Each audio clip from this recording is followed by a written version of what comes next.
Impossible. मेरे heart को एक लाइन टच कर गई, शायद भावेश ने लिखी ना, वंडरफुल लाइन्स। इसको थोड़ा सा उल्टा करते हैं, those who can see visible can do possible. ठीक है, मैं फिर से पढ़ता हूँ, those who can see visible can do possible. मतलब कोई भी डिजीज का agent in the form of virus bacteria या कोई भी पैथोलॉजी जो विजिबल है, उसको काफ़ी हद तक कुछ पॉसिबिलिटीज हैं ठीक करने की। फॉर एग्जाम्पल, अगर 4th डिग्री पाइल है, ठीक है, नॉजियल डिवाइस, तो सर्जन के पास अगर हो गया तो he will examine it and he will do the surgery. That's a possibility, correct? Visible है, जो दिख रहा है, तो पॉसिबिलिटी क्या है? सर्जरी कर दिया, ठीक हो गया पेशेंट। अब अपनी line, those who can see invisible can do impossible। Invisible क्या है? हमारा वाइटल फोर्स। इनविजिबल चीज को आप देखते कैसे? How do you see it? First year, second year, third year, anybody? How do you see the vital force? You see the vital force through some signs and symptoms which are uncommon, which are strange, which are rare, which are peculiar. Impossible. Impossible मतलब the body can heal that 4th degree piles also. So today we are going to see a case of piles जो कि 4th degree है, external है, और उसी को होता ही नहीं है बाय पुशिंग आउट। ठीक है, अगर ब्रेकफास्ट करके आए हो तो उल्टी करने के लिए तैयार हो, क्योंकि उसका वीडियो भी लिया है हमने। तो आपको आज वो चीज़ देखनी पड़ेगी, क्योंकि मरीज ने पूरे इंटरव्यू के दौरान, पूरे केस स्टडी के दौरान उसने मुझे 2-3 बार बोला, सब देख लो एक बार, लेकिन उसने मुझे पुश किया 3-4 बार, सब देख लो। मैंने कहा ठीक है। जब उसने दिखाया तो मैंने कहा ठीक है, मैं आपका वीडियो रिकॉर्डिंग कर रहा हूँ, हाँ सर प्लीज कर लो, कोई दिक्कत नहीं, लेकिन मुझको मत दिखाना, मुझको मत दिखाना, मुझे नहीं दिखाना। बहुत बढ़िया, एक बहुत अच्छी सी बात बताता हूँ, जो राव सर से, गीता सर से और मोती सर से सीखी हम लोग। आपको मेडिकल कॉलेज में पैथोलॉजी, फिजियोलॉजी, एनाटॉमी, सारे सब्जेक्ट्स बहुत अच्छे से पता होने चाहिए। लेकिन उसके बाद, ग्रेजुएशन के बाद जब आप निकलते हैं, तो आपको जिस चीज का नॉलेज होम्योपैथी में अनिवार्य है, जिसके बिना होम्योपैथी बहुत लिमिटेड हो जाएगी, वो मैंने उधर राव सर बोला करते थे कि आपको लेमैन को समझना बहुत जरूरी है। मेरी आवाज पीछे तक आ रही सर? लेमैन मतलब जो कॉमन मैन है ना, उसको समझना बहुत जरूरी है। कल हम लोग की जो फॉरेस्ट के साथ में आए थे, शांत और सब लोग थे, तो केसेस की बातें होने लगी, तो उसमें से एक ने बोला, पेशेंट ने बोला, किसी ने केस बताया, सर मुझको मेरी नस कमजोर है, मेरी नस कमजोर है। तो डॉक्टर ने सोचा होगा कोई नस की कोई प्रॉब्लम आई होगी, कुछ कमजोरी रही होगी, लेकिन उसका नस कमजोरी का मतलब क्या था? ज्यादा पढ़ा लिखा तो था नहीं, जो बहुत ज्यादा पढ़े लिखे होते हैं वो इमीडिएट क्या रहते हैं, sir I am suffering from erectile dysfunction. ठीक है, वो बोला मेरी नस कमजोर। आपको लेमैन की नस को समझना पड़ेगा। फिर ऊपर आया, उन्होंने उसको लिख दिया, कैसे ऐसा लगा कि जैसे मैं पागल हो रहा हूँ। उसका कोई मेंटल डायग्नोसिस नहीं है, मुझे ऐसा लगा कि मैं पागल हो रहा हूँ, मुझे ऐसा लगा कि मैं छत से कूद जाऊं, और ऐसे उन्होंने लिख दिया, मुझे ऐसा लगा कि मैं छत से कूद जाऊं। तो जो कॉमन लैंग्वेज लिखी गई है, तो लेमैन की भाषा में लिखी गई है, उसमें डायग्नोसिस नहीं है। डायग्नोसिस किन चीजों के लिए जरूरी है?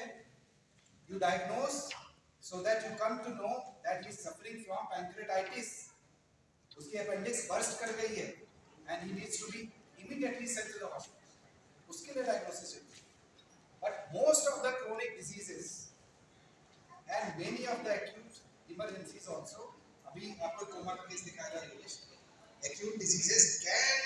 handled with homeopathy, keeping the diagnostic on the side. और पेशेंट के मन में क्या चल रहा है, पेशेंट किस तरीके से बिहेव कर रहा है, that will be also very important. ये चालू है, ठीक है, मन को बुला देना है, बोला बिहेव करने लगा, एक दो एफर्ट्स लेके लेते हैं फिर केस चालू। So कई बार इस तरह से पूछते हैं, चालू है ना,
find the remedy for the man and the particulars will take care of himself. उसका मतलब क्या हुआ? Find the remedy for the man. What is man? What is man composed of? Man is composed of his will and understanding. Get something like that. Fourth year. याद है? Will and understanding. I want constant nodding from all of you, my fourth year student, so that I come to know कि you are at par with me. What is will? Will is not desire. Will का एक example देता हूँ. रात को मैं सो रहा था, आवेश वगैरह तो आज सो ही नहीं रात को. 3-3:30 बजे हम लोग ये सब चेक करके गए और फिर जब सो रहे थे तो सोते सोते, क्योंकि अभी फ्लाइट से आए बहुत थके हुए तो नींद बहुत डीप थी, and I woke up suddenly. मैं जगा और मैंने योगेश को देखा पीछे, योगेश देख जाने का टाइम हो गया होगा, टाइम जरा चेक करो. और फिर मैं सो गया. मतलब दोस्त देखेगा टाइम खाएगा, जाने का टाइम हो गया. ये कैसे हुआ? Because there is a will which keeps me awake. आपके मन में 24 घंटे वो विल चलती रहती है जो आपको सोने नहीं देती. वो विल होती है, डिजायर नहीं होती. डिजायर तो आज है कल नहीं है.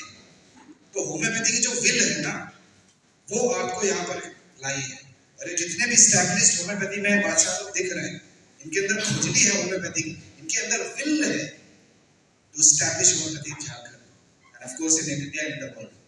इसलिए दे आर कंसिस्टेंटली. अभी देखो चेहरा कितना फ्रेश लग रहा है, शाम के टाइम में देखोगे तो दुस, क्योंकि सेमिनार के लिए पूरा कॉर्टिसोल इनका हाई है. करना है 24 घंटे के दिमाग में वही चल रहा है पिछले 15-20 दिनों से. कैसे सक्सेसफुल करना है सेमिनार, कैसे मैक्सिमम डेलीगेट से पहुंचना है.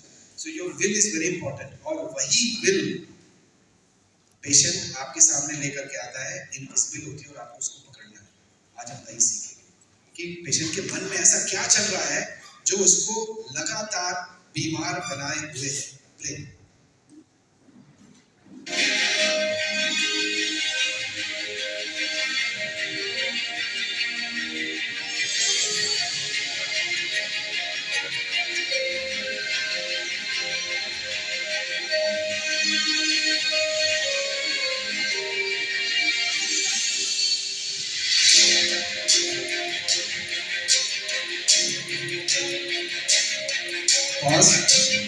उसका मतलब क्या होता है? Fire extinguisher.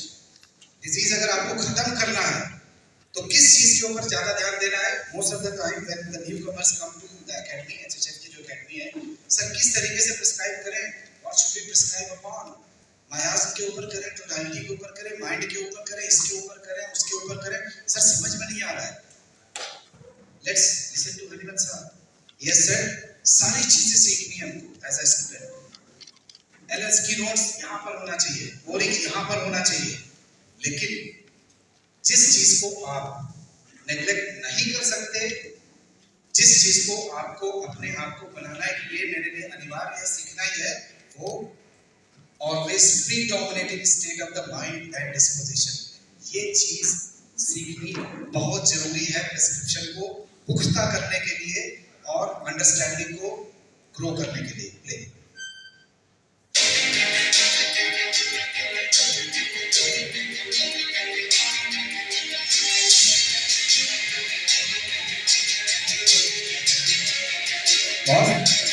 अभी गायत्री साहब थे, क्या बोला? कभी मुझे तो लगता है कि नहीं बदला। ये क्या है? आपको सिर्फ ये डायलॉग लग रहा है ना, लेकिन ये हकीकत है। कितनी बार पेशेंट बोलता सर मेरे पास बहुत है देने के लिए, कितना चाहिए? मैंने लोग आपने केस अगर देखा होगा, अगर जो वीडियो पे डाला था, यही तो बोल रहा है ना सर देने के, अभी भी आ जाएंगे मेरे पास, मैं उनको दूंगा। हालांकि वो मेरे से पैसा नहीं ले, सबको धोखा दिया, अभी भी वो मेरे पास आएंगे तो मैं उनको दूंगा। यही पेशेंट होता है, ये उसकी विल है, ये उसकी अंडरस्टैंडिंग है जो आपके सामने लेकर के आया। प्ले।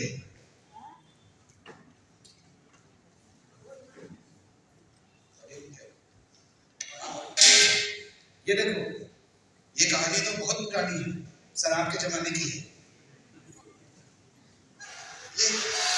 ये लेडी क्या बोल रही है? बिना बोले सब कुछ बोल रही है। और ये भी, और भाई साहब भी। ये कहानी है बहुत पुरानी, मरी नहीं है, अभी भी यहाँ पर है कुछ। यहाँ पर जितने ग्रेजुएट्स होकर बैठे हैं, जिनको 5-10 साल की प्रैक्टिस हो गई है, कभी कभी पुरानी बातें सामने से जब गुजरती है तो यहाँ ना कुछ होता है ना, वही हो रहा है, होता है कि नहीं? सॉरी, पुरानी बातें नहीं, पुराना वाला भी हो सकता है। समझो कि रेखा जी आपके पास एज अ पेशेंट आती है, आप पूछोगे कि आपको क्या दुख होता है, तो क्या वो बताएगी? बताएगी कि अभी इतने दिनों के बाद, सालों के बाद क्या बताएगी? लेकिन क्या उसकी आंखें नहीं बता रही है?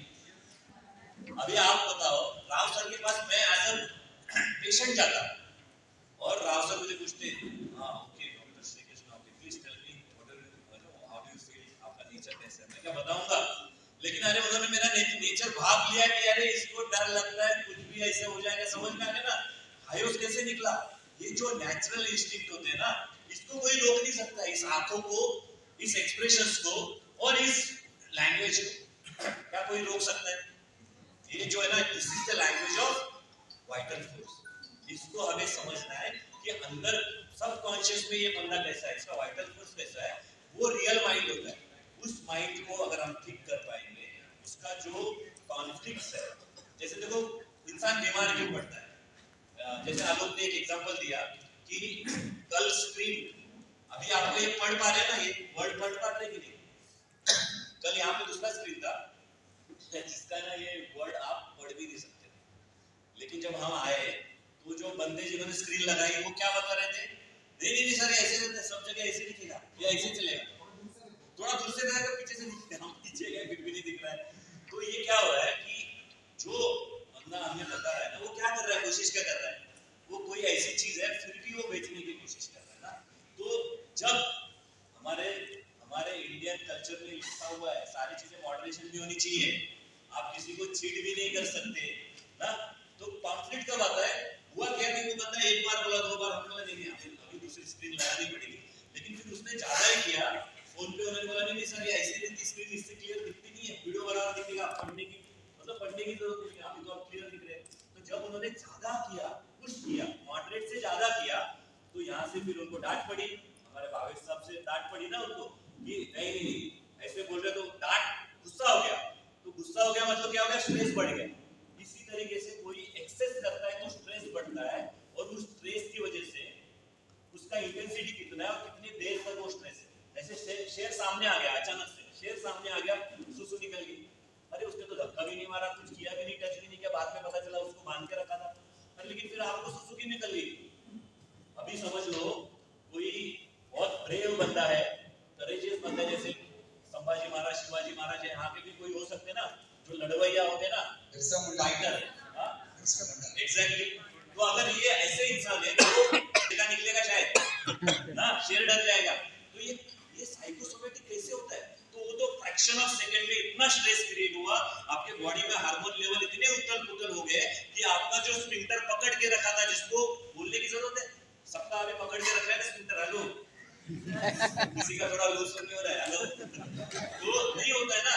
अभी मैं बात कर रहा हूँ, मेरा यूरिन है ना, ब्लैडर में थोड़ा सा यूरिन तो है, लेकिन क्या निकल रहा है, नहीं निकल रहा है। जैसे शेर आता है, सारा एनर्जी वहां पे पूल हो जाता है, सारी रिसोर्सेज वहां पे पूल हो जाती है। ये सब कौन करता है? स्ट्रेस करता है, बैक्टीरिया वायरस नहीं करता।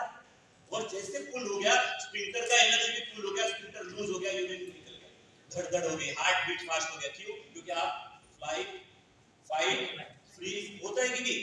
तो हम क्यों नहीं समझते स्ट्रेस रिस्पांस को बॉडी के, और फिर ये कंटिन्यूअस रहेगा।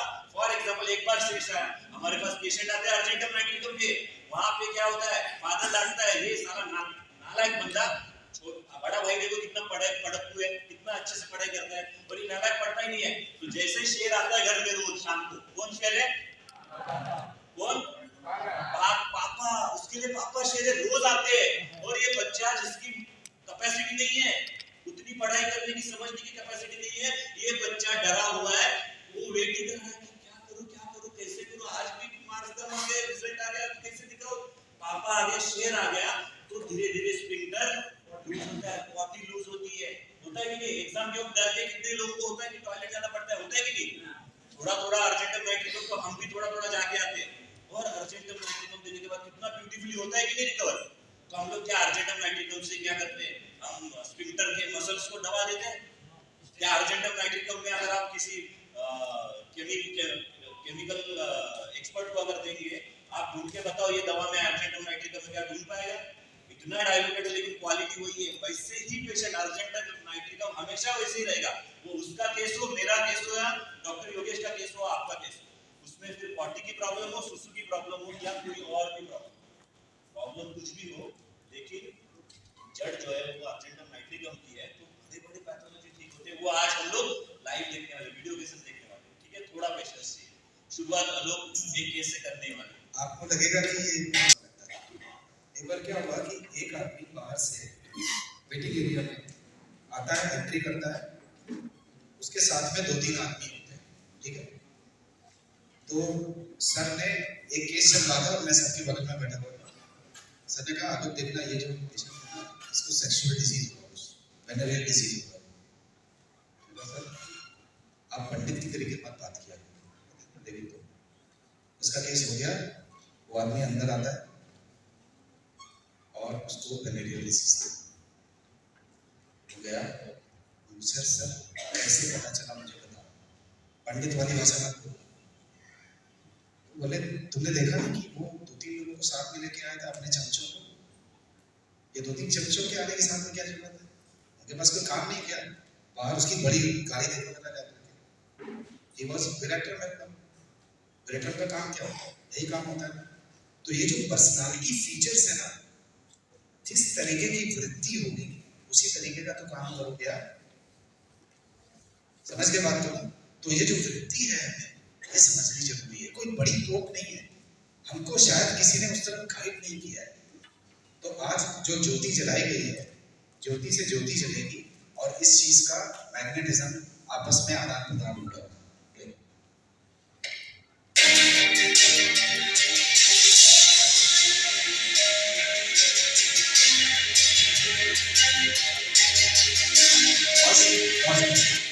अंदर से जितना काला होता है, उतना बाहर से भी देखने की कोशिश करता है। हमारे महाराज गणेश नायक होम्योपैथी पढ़ा रहे हैं आपको, लेडीज में स्पेशली। कभी कभी आपके अंदर का होम्योपैथ कोशिश का प्रयास करेंगे आज, लेकिन